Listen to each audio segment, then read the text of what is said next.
Hello friends, आज हम पढ़ने वाले टॉप 25 एमसीक्यूज जो आपके 16 दिसंबर से लेके 13 जनवरी तक के महत्वपूर्ण प्रश्न है जो बार बार रिपीट हुए हैं पेपर में।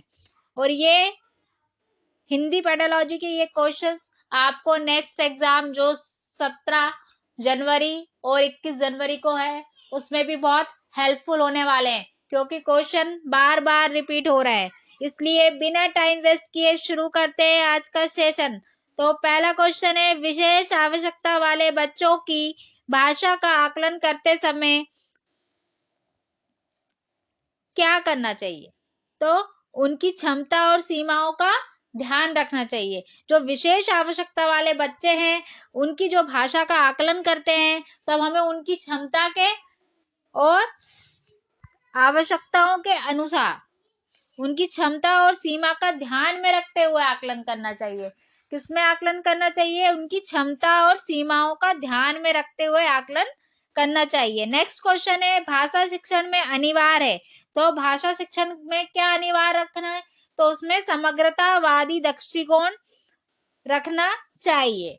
ठीक है। नेक्स्ट है, भाषा की कक्षा में समाचार पत्र पत्रिकाओं का उपयोग यह सुनिश्चित करता है कि जो भाषा की कक्षा है उसमें पत्र पत्रिकाओं का उपयोग क्यों हो रहा है? कि बच्चे प्रामाणिक लेख और समाचार आदि पर अपनी प्रतिक्रिया देने की क्षमता रखते हैं। इसलिए समाचार आदि पत्रों का उपयोग होता है भाषा की कक्षा में, क्योंकि बच्चे भी अपनी राय देने में की पूर्णता क्षमता रखते हैं। प्रिया बचपन से ही गुजराती बोल समझ लेती है और कभी भी विद्यालय नहीं गई है। ये उदाहरण है। जब कभी अपन आसपास देखते हैं कि विद्यार्थी विद्यालय नहीं गया फिर भी वो अपनी जो मातृभाषा है उसका उपयोग अच्छे से करता है, या हिंदी अच्छे से बोलता है। जो भी अपनी मातृभाषा है, वो गुजराती हो तो गुजराती अच्छे से बोलता है, मराठी हो तो मराठी अच्छे से बोलता है। तो वह किसका उदाहरण है? वह भाषा अर्जन का। और भाषा अर्जन कहाँ से हुई? जो आसपास उसके सामाजिक परिवेश है, जहाँ आसपास वो उनसे बात करके, उनसे अंतःक्रिया करके, आसपास के जो लोग हैं उनसे अंतःक्रिया करके, या परिवार के लोगों द्वारा अंतःक्रिया के द्वारा भाषा का अर्जन किया है बालक ने। नेक्स्ट है, भाषा में सतत और व्यापक मूल्यांकन का उद्देश्य है। तो भाषा में सतत और व्यापक मूल्यांकन का क्या उद्देश्य है? कि बच्चे द्वारा भाषा का सीखने की प्रक्रिया को जानना और समझना, कि बच्चा किस प्रकार अपनी भाषा को समझता है, सीखता है और जानता है। ये भाषा में सतत और व्यापक मूल्यांकन का उद्देश्य है कि बच्चा अपनी भाषा को किस प्रकार सीखता है, उसकी प्रक्रिया को किस प्रकार जानता है और समझता है। नेक्स्ट है, स्वस्वर पठन का मुख्य उद्देश्य है। तो स्वस्वर पठन का मुख्य उद्देश्य क्या होगा? बच्चों की पढ़ने संबंधी झिझक को समाप्त करना। बच्चा अपने आप को दूसरों के सामने प्रस्तुत कर सके या पाठ्य पुस्तक को बिना झिझक के पढ़ सके। ये क्या है? स्वस्वर पठन का मुख्य उद्देश्य है। भाषा शिक्षण में कौन सा बिंदु सबसे कम महत्वपूर्ण है? तो भाषा शिक्षण में कौन सा बिंदु सबसे कम महत्वपूर्ण है? परीक्षाएं। नेक्स्ट है, शिक्षक की स्वयं की भाषा प्रयोग की कुशलता क्या दर्शाती है? तो बच्चों के भाषा प्रयोग का आदर्श प्रस्तुत करती है। जो शिक्षक रहता है उसका भाषा प्रयोग करना बच्चा क्या करता है? अनुकरण के द्वारा सीखता है। बच्चों जब शिक्षक को आदर्श भाषा प्रस्तुत करते सुनेगा तो वह भी वो भाषा को सीखेगा, ग्रहण करेगा और उस भाषा का प्रयोग करके अपनी आदर्श प्रस्तुत करेगा। नेक्स्ट है, उच्च प्राथमिक स्तर पर भाषा सीखने का उद्देश्य है। जो उच्च प्राथमिक स्तर पर भाषा सीखने का क्या उद्देश्य है? कि भाषा की बारीकी और सौंदर्य बोध का सही रूप में समझना। अब ये पेपर 2 के लिए क्वेश्चंस करा रही हूं मैं, तो ये इसमें क्या है? ये क्वेश्चन है, उच्च प्राथमिक स्तर पर भाषा सीखने का उद्देश्य क्या होगा? भाषा की बारीकी और सौंदर्यबोध का सही रूप से समझना। नेक्स्ट है ज्ञान से संबंधित अन्य विषयों की समझ का विकास तथा उससे आनंद उठाने की क्षमता का विकास उच्च प्राथमिक स्तर पर सीखने का क्या है, एक महत्वपूर्ण उद्देश्य है। नेक्स्ट है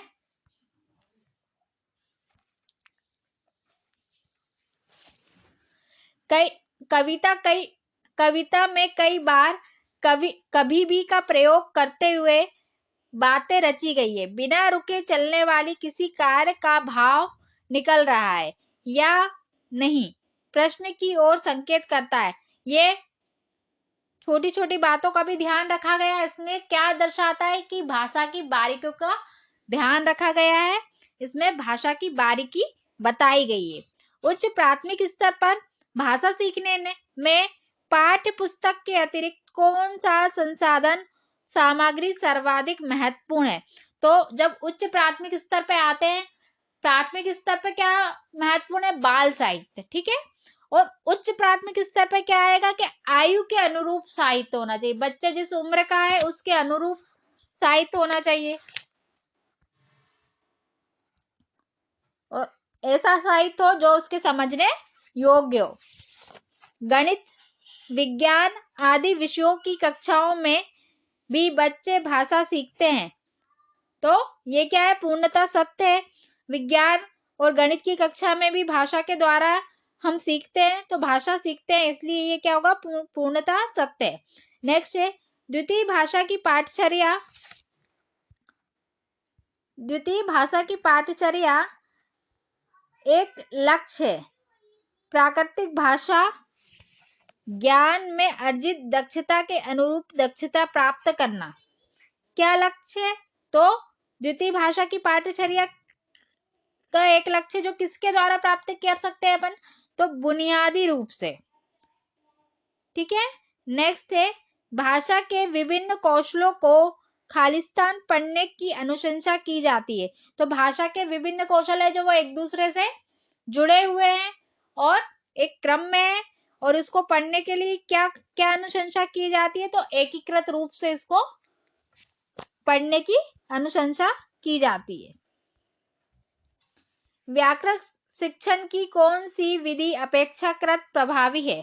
तो व्याकरण शिक्षण की सबसे अच्छी विधि है आगमन विधि। इसमें पहले उदाहरण प्रस्तुत करते हैं और बच्चों को छोटे छोटे उदाहरणों के द्वारा समझाया जाता है, और फिर उसके जो नियम है जो भी है वो बताए जाते हैं, ठीक है।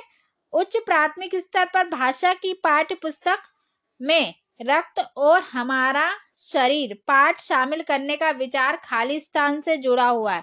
तो ये क्या बताता है? इसमें ये साइंस की बातें बताता है, ठीक है। तो हिंदी भाषा, इसका सही आंसर क्या होगा? हिंदी भाषा में विभिन्न रंगतों को दर्शाता है। नेक्स्ट है त्रिभाषा फार्मूला भारत की खालिस्तान चुनौतियों और खालिस्तान को संबोधित करने का प्रयास करता है। तो पहले अपन इसको ब्लैंक्स में फिट करके देखेंगे, और जो सही जब ऑप्शन में आए तो आप उसको एक एक करके पुट करके देखेंगे, और जो सही होगा, जो जिसको पुट करने पे बेस्ट मीनिंग निकल रहा है, वही आपका आंसर होगा। तो यहाँ तो मैंने आंसर लिख ही दिया है। त्रिभाषा फॉर्मूला भारत की भाषा स्थिति चुनौतियों और अवसरों को संबोधित करने का प्रयास है, ठीक है। नेक्स्ट है लिखने की क्षमता का विकास बोलने, सुनने, पढ़ने की क्षमता की संगति में होना चाहिए। तो ये क्या है? पूर्णतः सत्य है।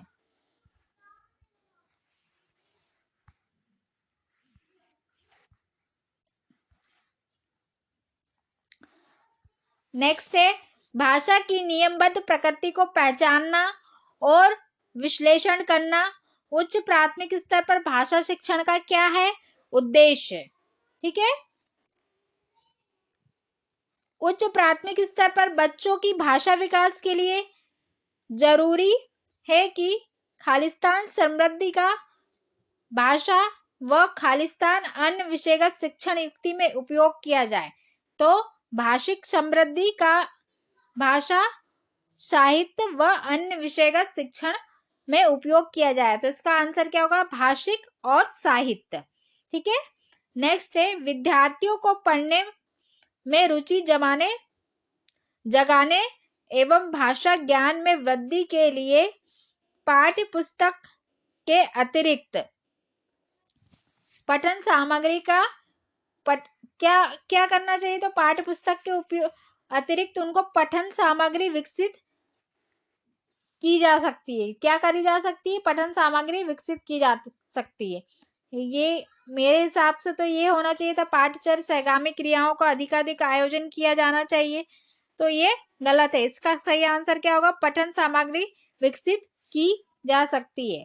नेक्स्ट है स्त्री को सौंदर्य का प्रतिमान बना दिया जाना ही उसका बंधन बन जाता है। इस विषय पर कक्षा में चर्चा कीजिए और भाषा की पाठ्यपुस्तक में इस प्रश्न का स्थान देने का क्या औचित्य है? तो क्या औचित्य है? भाषा को स्त्री विमर्श से जोड़ना। ये इस पाठ को या इस विषय पर चर्चा करने का एकमात्र उद्देश्य है, भाषा को स्त्री विमर्श से जोड़ना। ठीक है। नेक्स्ट है पाठ में ठिठियाकर हंसने लगी जैसा वाक्य आया है। ठिठियाना शब्द में आना प्रत्यय का प्रयोग हुआ है। आना प्रत्यय से बनने वाले 4 सार्थक शब्द लिखिए। इस प्रश्न का स्वरूप खालिस्तान को पोषित करता है। तो क्या हुआ? हमने पाठ के संदर्भ में क्या पूछा है? व्याकरण पूछा है, क्योंकि वो पाठ के अंदर आया है ठिठियाना शब्द, और इससे हमने उसके संदर्भ में अपन ने क्या करा? व्याकरण का क्वेश्चन किया है। इसलिए इसका आंसर क्या आएगा? संदर्भ के अनुसार व्याकरण। ठीक है। आज का लास्ट क्वेश्चन है उच्च प्राथमिक स्तर पर साहित्य कराने की प्रक्रिया पर बल दिया जाता है। तो इसका सही आंसर है साहित्यिक विधाओं पर। उच्च प्राथमिक स्तर पर साहित्यिक विधाओं पर परिचित कराने की प्रक्रियाओं पर बल दिया जाता है। आई होप फ्रेंड्स आपको आज का सेशन बहुत अच्छा लगा होगा। और ये क्वेश्चन प्लीज आप जब एग्जाम में जा रहे हो तो इससे पहले रिपीट कर लीजिए, क्योंकि क्वेश्चन बहुत बार रिपीट हो रहे हैं। तो आपको ये बहुत हेल्पफुल होने वाले हैं। हो सकता है कि आपके एग्जाम में भी इसमें से एक क्वेश्चन, कोई भी क्वेश्चन रिपीट हो जाए, इसलिए आप इसको एग्जाम में जाने से पहले अच्छे से रिपीट कर लीजिए। Please friend like my video और प्लीज सब्सक्राइब माय चैनल। आपका प्यार और आपका सपोर्ट मेरे मोटिवेशन के लिए बहुत जरूरी है। तो please subscribe my channel. My friends मिलते हैं नेक्स्ट वीडियो में। Bye bye.